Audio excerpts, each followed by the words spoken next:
2 years, 2 search warrants, 2 arrests. The Douglas County Sheriff's Office and Homeland Security investigators bust a large labor trafficking operation involving drugs, and it was right here in Omaha. Those led to substantial drug seizures and freeing victims who'd been trafficked for their labor. KATV News Watch 7's Madison Prowlis has a story you're seeing only on 7.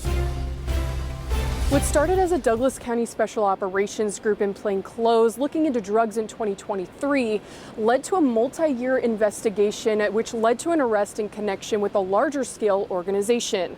By January 2024, Douglas County Sheriff's Office arrested 51-year-old Jason Pemberton. What was found? 44 pounds of methamphetamine, 131 grams of MDMA, and a smaller amount of psilocybin mushrooms. Douglas County Sheriff Aaron Hansen says that amount of meth equates to tens of thousands of doses and valuing anywhere from $1 million to $1.5 million.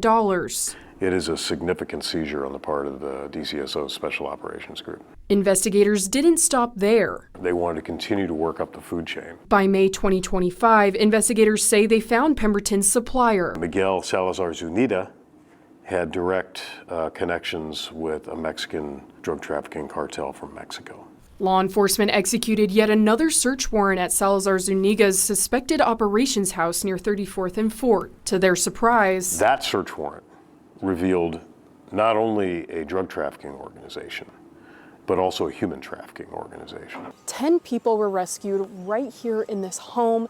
Half of them were women, the other half men, and a mix of Mexican and Colombian nationals. They were trafficked to work in construction and cleaning companies. Salazar Zuniga was in the home when law enforcement came in, and the sheriff says he used his 5-year-old child as a human shield. It should be a nightmare for a parent. It's a nightmare for a law enforcement officer. And I think it's just another indicator of the depths that these drug cartel connected individuals will go, their lack of regard for human life.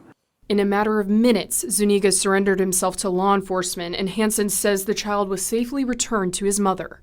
I'm sure that the folks living around 34th and Fort had no idea that there could be a drug cartel organization and a human trafficking organization occurring right next door to them. He says when someone sees suspicious activity coming from a house like this, it's worth reporting to law enforcement, even if you're wrong. Because the time that you are correct, you could save someone from indentured servitude at the hands of a drug cartel organization.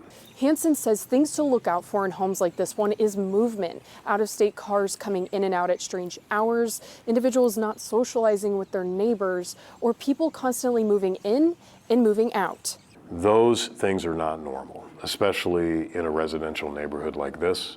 It should raise an eyebrow. Adding virtually every tip, especially clear ones, are followed up by law enforcement. Next time, it could be an ISIS organization, it could be a terrorist organization, or a white supremacy organization with plans to do harm to someone in our community. He encourages victims of labor trafficking to call too, if they can. Law enforcement will respond regardless of your citizenship status, and we will try to make you safe and the people around you safe. Now, as for the 2 suspects arrested in the investigation, Jason Pemberton pleaded guilty to a federal drug charge, conspiracy charge. He was sentenced to 25 years in prison with credit for time served. Miguel Salazar Zuniga pleaded guilty to encouraging or inducing illegal entry. That sentencing is set for December 16th, and that's also the same day he's scheduled to go to trial in a separate drug case.